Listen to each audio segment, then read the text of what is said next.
She heard the engines before she saw them, the roar of Harleys ripping through the quiet afternoon at Maple Ridge Park. Within seconds, Hannah Anderson was surrounded. Leather jackets, dark sunglasses, and the unmistakable insignia of the Dark Knights, the most feared motorcycle gang in the entire state. Their leader, known as Steele, walked toward her with the calm, menacing confidence of a man who never heard the word no. A jagged scar twisted across his face as he flashed a cruel grin. Little Sophie squeezed her mother's hand, her small frame trembling in fear.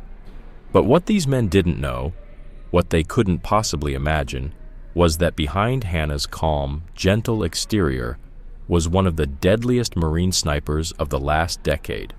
They thought they'd found an easy target, a single mom, a school teacher, a quiet woman in the park. What they actually walked into was a kill zone. Before we go deeper, let us know where you're watching from in the comments. And if this story hits you, make sure you're subscribed, because tomorrow, something even more powerful is coming your way. The autumn breeze swept through Maple Ridge Park, carrying golden leaves under the swings and across the benches. The sun cast long shadows through the oak trees as Hannah sat near the playground, eyes always on her daughter. Sophie, 6 years old and full of energy, giggled as she swung higher and higher. At 38, Hannah had the peaceful, grounded presence of someone who'd spent years guiding others, both as a mom and as a middle school English teacher. A stack of ungraded essays sat beside her on the bench, red pen in hand. But even as she worked, her awareness never dipped. The park buzzed with familiar faces. Jack Peterson walking his golden retriever, a group of kids from her school playing basketball, their voices blending with the rustle of leaves. Then, mid-mark, she froze. A sound only she noticed. Low, distant, mechanical. Motorcycles, 5 of them, coming fast. 3 years of civilian life hadn't dulled her edge. She could tell by the pattern, heavily modified Harleys, riding tight formation, from the east. She didn't panic, she didn't flinch. She just gripped her pen a little tighter and kept her voice steady. "Mom, watch this!" Sophie called, trying to swing as high as the sky. "You're doing great, sweetheart." "Just be careful," Hannah said, even as her eyes locked onto the park's entrance. And then they arrived. First one, then 4 more, rolling in like a dark wave, chrome gleaming, leather glinting. The gang's emblem, a flaming knight's helmet, stitched proudly on every back. Hannah recognized the leader instantly. Victor Steele Harrison. His face was exactly like the mugshots posted on the school security bulletin board. Parents started pulling their kids away, instincts kicking in. The bikers dismounted as one, spreading out with precision that said, military backgrounds, coordinated intent. Hannah's eyes narrowed. Weapons under jackets, formation tactics. A message without words. "Sophie," she called, her voice calm but unshakable. "Time to go, honey." Steele approached slowly, his boots crunching leaves with every step. 2 lieutenants flanked him, Doom and Spectre. Hannah recognized the pattern. It was a textbook intimidation walk. They were trained. She'd trained better. "Beautiful day," Steele said, his voice carrying across the now silent park. "Perfect for a little chat, maybe about community, business, safety." Hannah gently guided Sophie behind her as other families made quiet exits.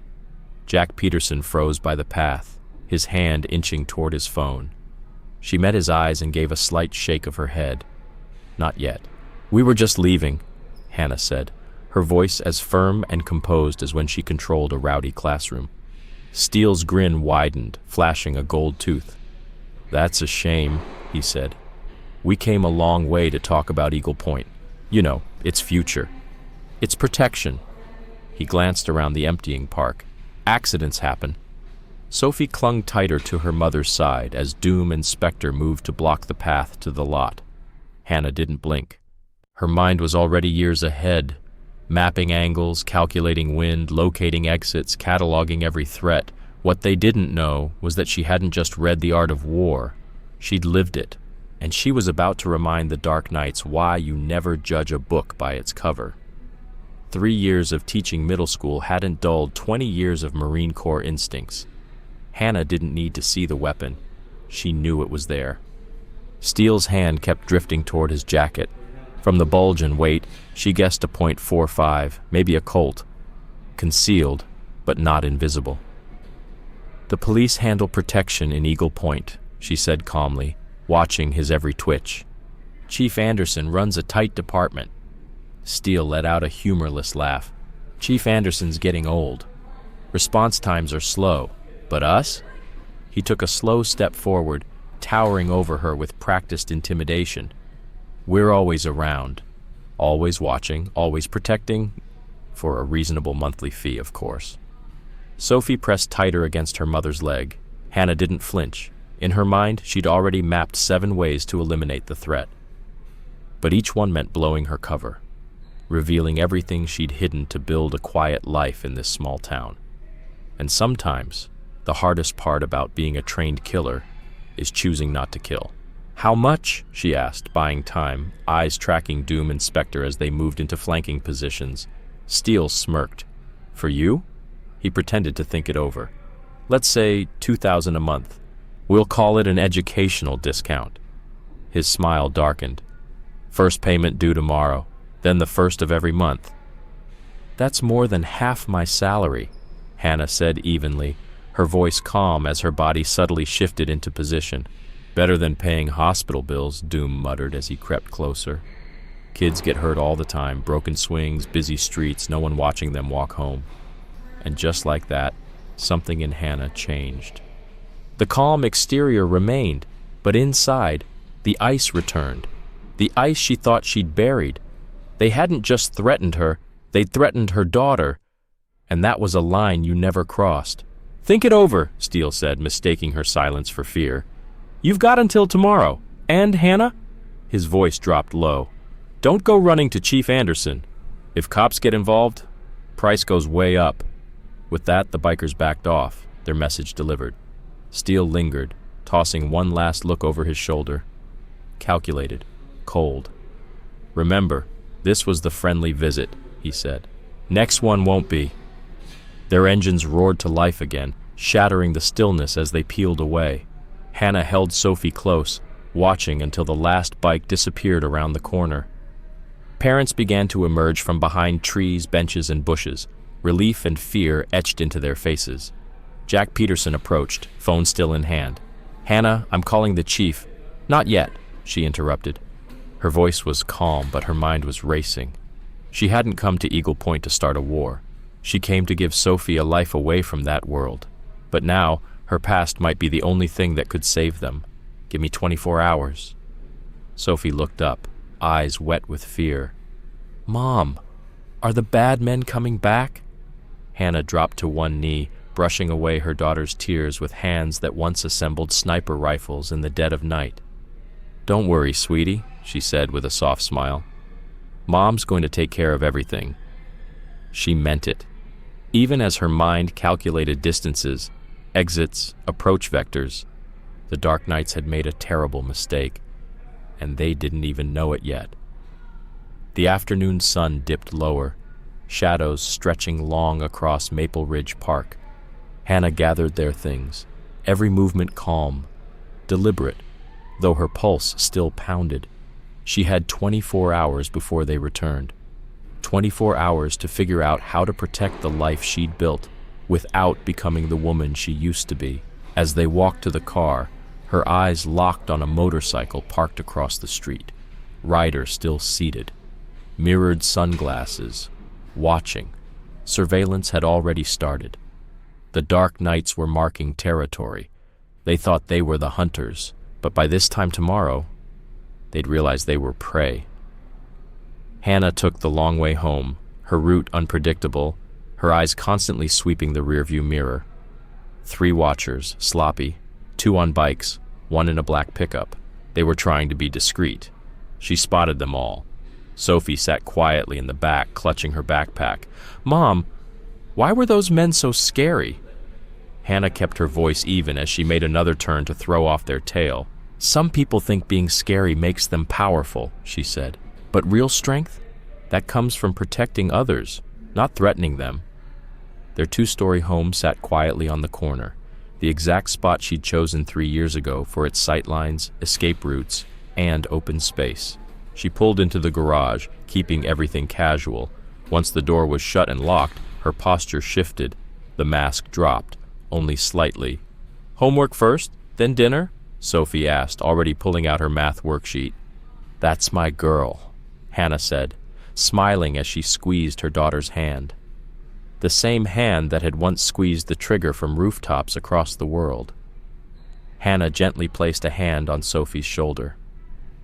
"Start without me, sweetheart. I just need to make a few calls." Inside her home office, behind a cabinet labeled with lesson plans and school paperwork, she slid open a hidden panel. Behind it, a satellite phone, military grade. One of the many precautions she never fully let go of, even after leaving active duty. She punched in a number from memory. "Anderson Residence," came a man's voice. "Mike, it's Hannah. Remember that favor you owe me from Kandahar?" Silence. Then, "They found you?" "Not them," Hannah said. "Local problem. Dark Knight's MC. They've moved into Eagle Point." "Jesus, Hannah, I heard about them. 3 dead in Pine Valley last month."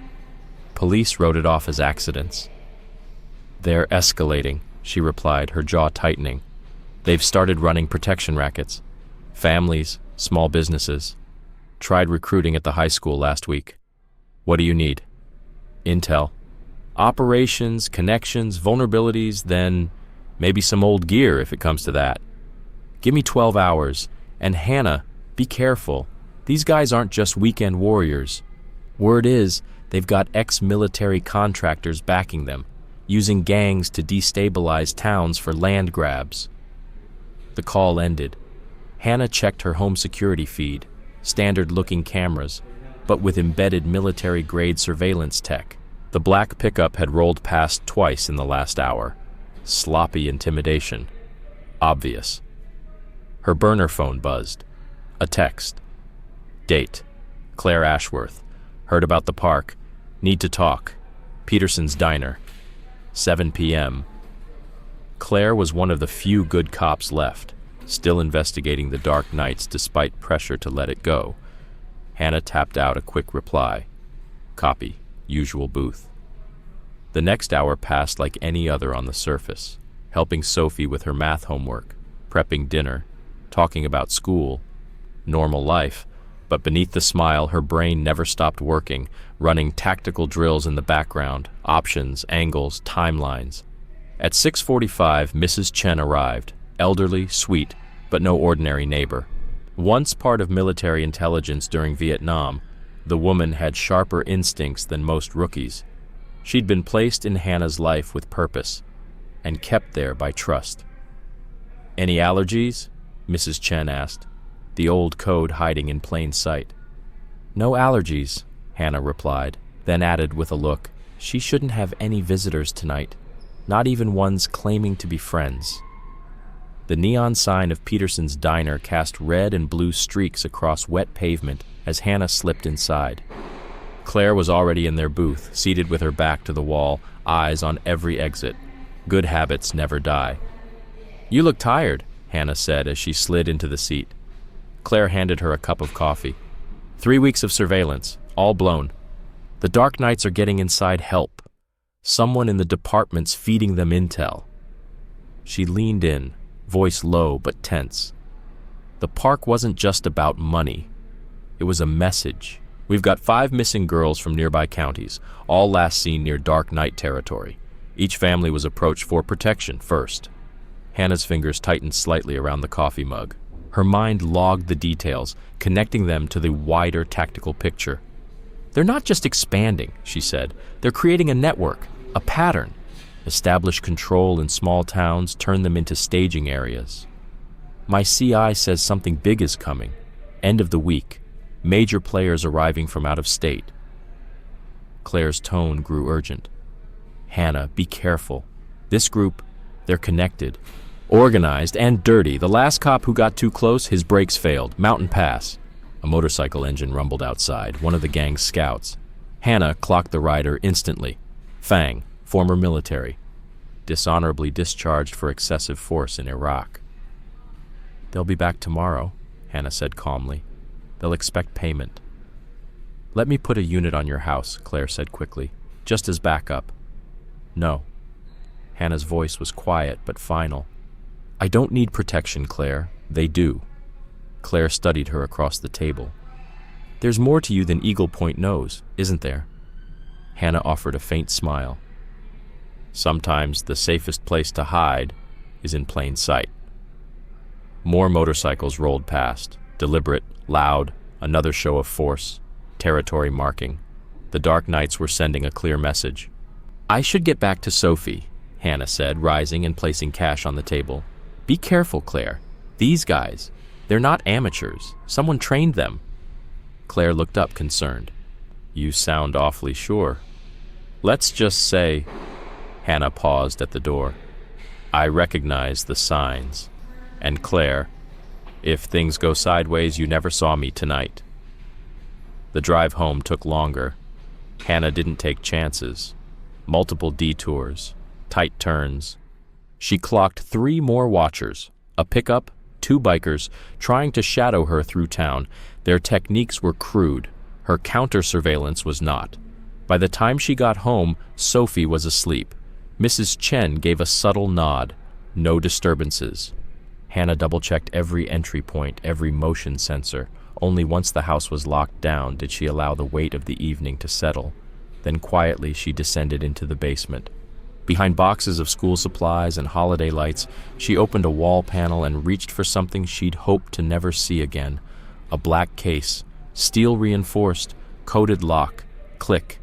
Inside, nestled in foam inside the black case, lay the tools of her old life. Not just weapons, but instruments of precision warfare. The kind of tools made for battles fought in shadows, where the only sign of victory was silence. Where the targets never even knew you were there until it was too late.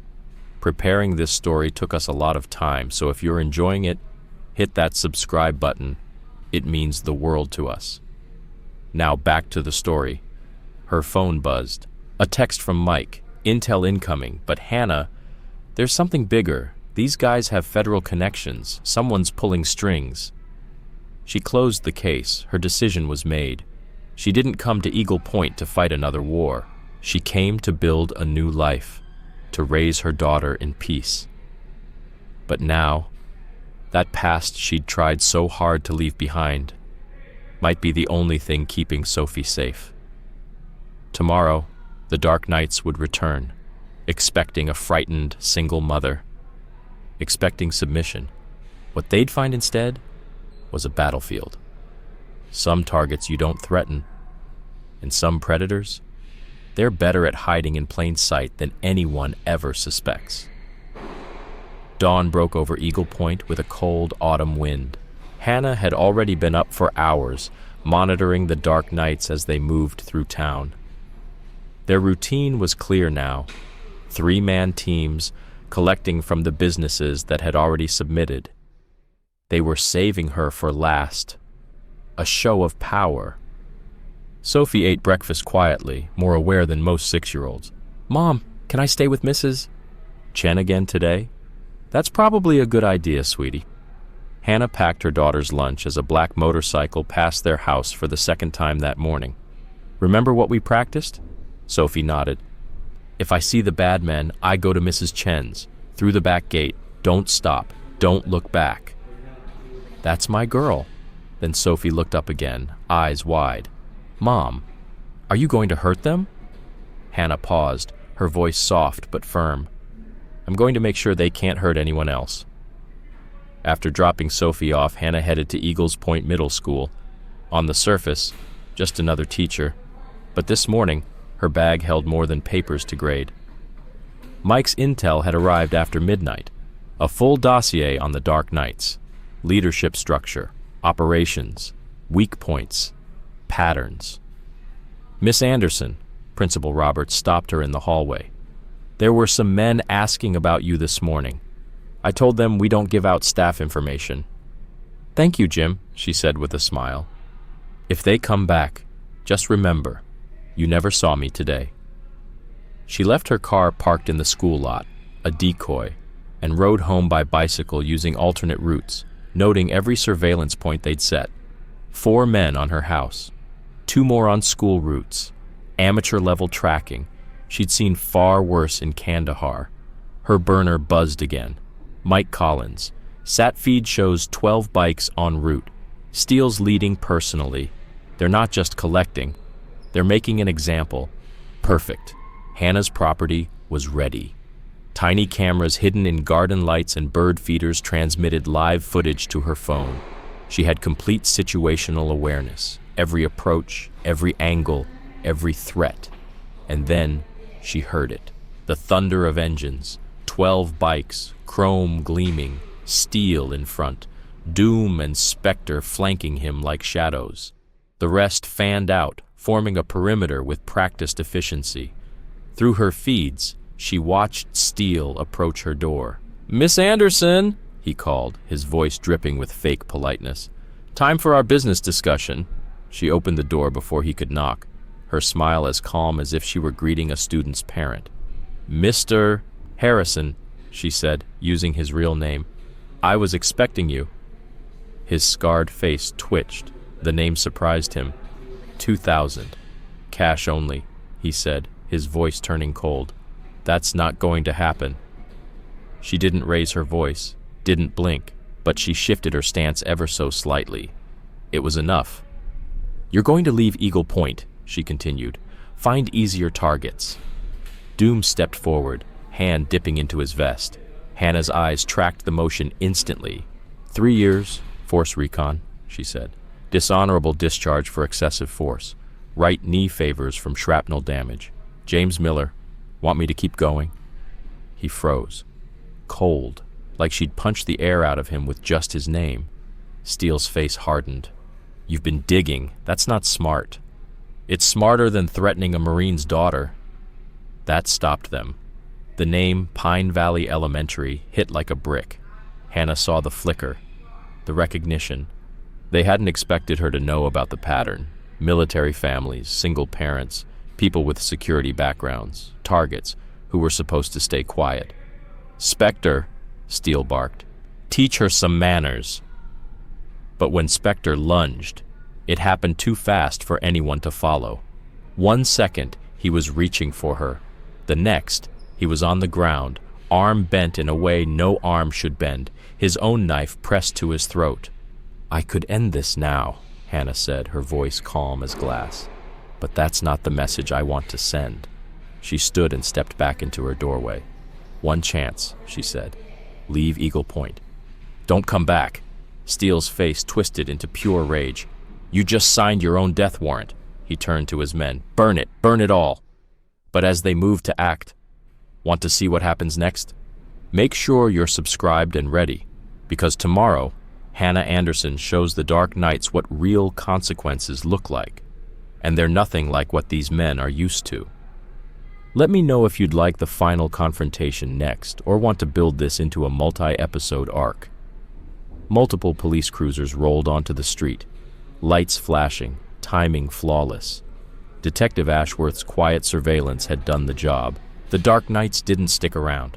Forced to retreat, their intimidation campaign collapsed right at Hannah's doorstep. "This isn't over," Steele growled, mounting his bike, rage in his voice. "No," Hannah replied, her voice low and calm. "It's just beginning." As the gang peeled off into the night, Claire Ashworth emerged from her hidden vantage point, a smirk tugging at the corner of her mouth. "That was quite a performance," she said. "Where'd you learn moves like that? Community college self-defense class?" "Lucky shot," Hannah replied with a shrug. Claire didn't buy it for a second. "Hannah, be careful. Word is Steele's got protection. High level. Political." "Politicians can be handled," Hannah said evenly, thinking about the documents Mike had included in his late-night data drop. Some files didn't just expose corruption, they buried careers. Throughout the day, Hannah kept a close watch. The Dark Knight's tactics had shifted. No more amateur surveillance. They were using staggered routes, overlapping coverage, patterns straight from a military playbook. Steele was escalating, calling in real assets. Her burner buzzed. Unknown number. You've got their attention now. Midnight, Peterson's Diner. But the number, the sequence. She recognized it instantly. Mike Collins. He was in town. Everything was coming to a head. That afternoon, Hannah picked up Sophie from school. "Did you stop the bad men?" the girl asked softly. "Not yet," Hannah said, helping her buckle in, "but I showed them. They picked the wrong town and the wrong family." That evening, Hannah began preparing, methodically, quietly. Gear she hadn't touched in years now lay across her kitchen table. Cleaned, tested, repacked. The Dark Knights thought they were dealing with a frightened teacher. They had no idea what they'd triggered. Steele might have political muscle, but Hannah had something stronger. The kind of training that didn't make headlines. The kind that didn't need fanfare. Because there were no survivors to tell the story. By the time she was finished, the only question left was how far the Dark Knights were willing to go before they broke. Peterson's Diner stood quiet and dark under a cloudy midnight sky. Hannah moved through the shadows, noting the 3 separate surveillance teams posted around the perimeter. The Knights were watching the diner, but not watching close enough. Mike Collins had chosen this spot for a reason. The diner's basement still held remnants of a Prohibition-era tunnel system, perfect for a meeting that wasn't supposed to happen. At the back entrance, Hannah spotted Mike's signal, a line of pebbles, arranged just right. A silent message, safe entry. Inside, the former Force Recon Marine was already waiting, his face older now, marked with fresh scars since their last mission. "You look like hell," Hannah said quietly. "You should see the intel I had to fight through to get here." He spread a folder across the table, surveillance shots, financial records, purchase maps. "The Dark Knights aren't just a gang," he said. "They're enforcers, working muscle for something bigger."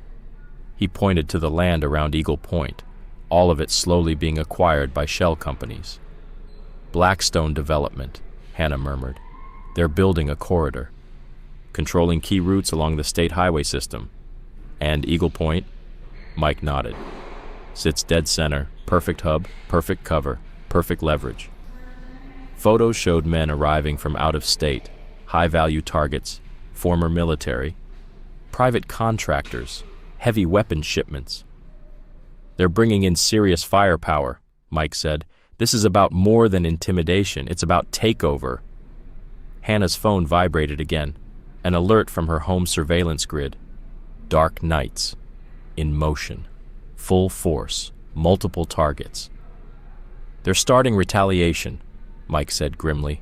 "Hit list time. Everyone who resisted." Hannah's eyes narrowed. "Peterson's is first," she said. Jack spoke at the council meeting. Spoke against them. Outside, motorcycles rumbled closer. Steele led the charge, flanked by 2 new men, the mercenaries Mike had warned her about. Their movements were smooth, tight, military-trained. Not gang muscle, battlefield-hardened soldiers. "Take the back," Hannah said. "I'll handle the front." Steele's voice cut through the cool night. "Burn it, make an example." But the first Dark Knight never saw Hannah coming. One moment, he was approaching the building with a Molotov in hand. The next, he was on the ground, unconscious, dropped with surgical precision. The second turned, startled, met the same fate. One of the mercs spun fast, professional reaction time, weapon drawn, but Hannah was faster. Her body moved before thought. 3 strikes, 1 disarm. He went down hard, weapon skidding across the pavement. "Ghost team, report," Steele barked, tension creeping into his voice. Silence. Hannah moved through the shadows, clearing out the perimeter one by one. The bikers weren't ready for her, not even close. In the back, Mike was just as effective, dropping targets quietly, efficiently. Finally, Steele realized. "Pull back," he snapped. "Everyone, pull back now!" Motorcycles roared to life, tearing into the night. But this time, it wasn't a show of dominance. It was retreat. In the aftermath, Hannah recovered the devices they left behind.